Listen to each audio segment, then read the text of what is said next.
देखिए, एक पॉलिसी पहले बनी हुई है सुरक्षित स्कूल वाहन पॉलिसी, और इसको राज्य स्तर के ऊपर भी एक कमेटी बनी है, डिस्ट्रिक्ट लेवल पे भी और सब डिवीज़न लेवल पे भी। हमने एक तो रिकॉर्ड मंगाया कि किस किस डिस्ट्रिक्ट की कितनी कितनी मीटिंग्स हुई हैं, नहीं हुई हैं, तो आगे से ये रेगुलर एक टाइम फ्रेम बनेगा इन मीटिंग्स के होने का। और स्टेट की पॉलिसी, स्टेट की तो मीटिंग शायद अगले हफ्ते ही हमारे जो पीएस हैं उनकी चेयरमैनशिप में हो जाएगी।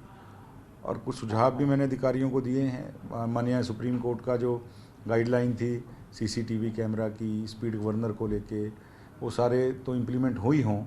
और साथ में हमने कैलकोमीटर का सुझाव भी दिया है कि अगर वो पॉसिबल हो सकता है उसकी ग्राउंड की जो एक बार रियलिटी चेक करके कि पॉसिबिलिटीज़ क्या हैं, तो एल्कोमीटर का सुझाव हमने दिया है कि जो ड्राइवर स्कूल बसों के ऊपर हैं वो कैसे शराब उन्होंने कितनी इनटेक कर रखे नहीं कर रखे सारा, क्योंकि अपने यूरोप में बहुत एडवांस सिस्टम हो गया, भारत अभी वहाँ तक नहीं पहुँच सकता। वो तो एक बाल का सैंपल लेके यूरोप में तो हेयर का सैंपल लेते हैं और 6 महीने तक इंसान के बॉडी में कितना अल्कोहल का कंटेंट रहा उनको सारा पता चल जाता है। लेकिन हम ये कोशिश करेंगे कि जो जिस तरह की दुर्घटना कल हुई है और उसका मुख्य कारण ड्राइवर का शराब पीना जो है सामने आ रहा है, और इसी वजह से उसने ओवर स्पीड में गाड़ी चलाई, और कम से कम ये हादसे शराब पीने की वजह से ना हो आगे से। इस तरह की जो कल एक सारा इतना भयानक हादसा हुआ है, अपने बेशकीमती जाने अपने बच्चों की खो दी, उन जो पेरेंट्स के दुख को मैं समझ सकता हूँ। तो आगे कम से कम हरियाणा में फिटनेस को लेके व्हीकल्स की ऐसा हादसा ना हो, ये कोशिश करेंगे। तो जो सर आप कह रहे हैं कि हम कोशिश करेंगे एल्कोमीटर हो, तो क्या रोजाना जांच होगी ये सुबह या? जी, वो बस के अंदर एक मैंडेटरी हम कोशिश करें, जैसे मैंने कहा कि अभी हम इसकी जो है ग्राउंड पॉसिबिलिटीज़ को चेक कर रहे हैं,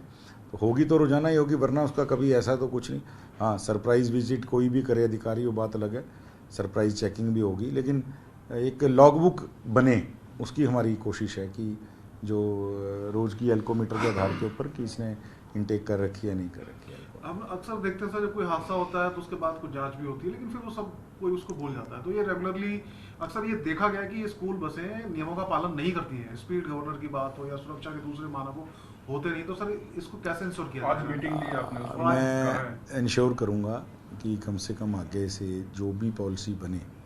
जो भी टाइम फ्रेम के अंदर इनकी चेकिंग की बात हो व्हीकल्स की, या किसी भी तरह का कोई भी एक जो शेड्यूल बनेगा, मैं बिल्कुल कोशिश करूँगा, हमारे विभाग के अधिकारी बहुत मुस्तैद हैं इस मामले में, कि ये बिल्कुल ग्राउंड उसके ऊपर जाकर देखें और हमेशा उसकी पॉलिसी की जो है फॉलोअप लेने के लिए भी टीम बनाएंगे और ये पॉलिसी जो है लागू हो। एक जो सर जो पर्टिकुलर स्कूल है जिसकी घटना हुई, जीएल पब्लिक स्कूल, उसमें कह रहे हैं कि जितनी बसें थी किसी के पास फिटनेस सर्टिफिकेट था ही नहीं वैलिड। ये कुछ जांच? देखिए, इस बस का तो मुझे पता चला है कि चालान किया था, और लेकिन उसकी फिटनेस सर्टिफिकेट नहीं था, इसीलिए हमने कल आपके ध्यान हो तो अधिकारी को एक को सस्पेंड भी किया है, और आगे की उनकी बसों की जांच भी करवाएंगे। और उनकी नहीं, मैंने तो पूरे हरियाणा के स्कूलों की जो बसों के आदेश दिए हैं, कल माननीय मुख्यमंत्री जी से बात हुई थी, उनसे बात करने के बाद हमने आदेश भी दिए हैं कि 20 तारीख से एक यूनिवर्सल चेकिंग ड्राइव जो है पूरे हरियाणा में स्कूल के व्हीकल्स के लिए हम करेंगे। और मुझे लगता है कि अभी 8-10 दिन का समय भी है, कोई थोड़ी बहुत अगर दिक्कत रहती भी है व्हीकल्स में, वो स्कूल वाले अपने दूर करवा लेंगे, तो 20 अप्रैल से रेगुलर चेकिंग शुरू हो जाएगी। सर, जिस तरीके से आपके विभाग का जिक्र करें तो आपने जो है उसके ऊपर सख्त एक्शन लेते हुए एक निजी सचिव को जो है वो सस्पेंड भी किया है, लेकिन शिक्षा विभाग का यदि हम जिक्र करें, जिस डीईओ की रिस्पॉन्सिबिलिटी बनती थी गैजेटेड हॉलिडे के अंदर स्कूल बंद रखवाना, उसको जो है वो एक कमेटी के अंदर मेंबर बनाया गया। किस तरीके से देखते हैं सरकार के इस फैसले को? देखिए, मैं इतना मानता हूँ, कल माननीय मंत्री सीमा त्रिखा जी मौके पर पहुँची हैं और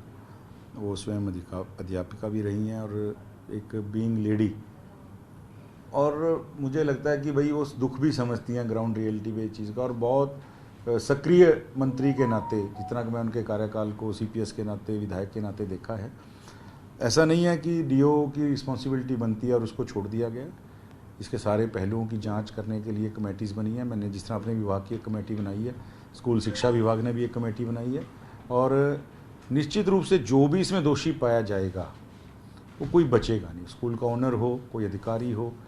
ड्राइवर हो, किसी तरह की जिसकी संलिप्तता पाई जाएगी, वो सब के सब दोषी जो हैं वो छूटेंगे नहीं। लेकिन सर जो स्कूल शिक्षा विभाग की तरफ से कमेटी बनाई गई है, उस कमेटी के अंदर ही डीईओ को इंक्लूड किया गया है, जिसकी जांच की जानी चाहिए, उसी अधिकारी को जांच कमेटी के अंदर जो है वो बिठाया गया। देखिए, अगर ऐसा कुछ हुआ है, देखिए वो उच्च अधिकारी या उस विभाग के मिनिस्टर ही बता सकते हैं। और मेरे को तो जैसे मेरे संज्ञान में आया असिस्टेंट जो है सेक्रेटरी आरटीए, और जैसे उन्होंने फिटनेस सर्टिफिकेट नहीं था, प्रॉपर जो है जांच नहीं हुई, हमने तो तुरंत प्रभाव से उसको सस्पेंड किया है। और मेरे को लगता है कि आप ये सवाल अगर माननीय शिक्षा मंत्री जी से पूछेंगे या अधिकारियों से, थोड़ा बेटर जवाब दे पाएंगे, क्योंकि जैसे मैंने कहा कि सरकार का एक तय हुआ है कि किसी भी दोषी को छोड़ा नहीं जाएगा।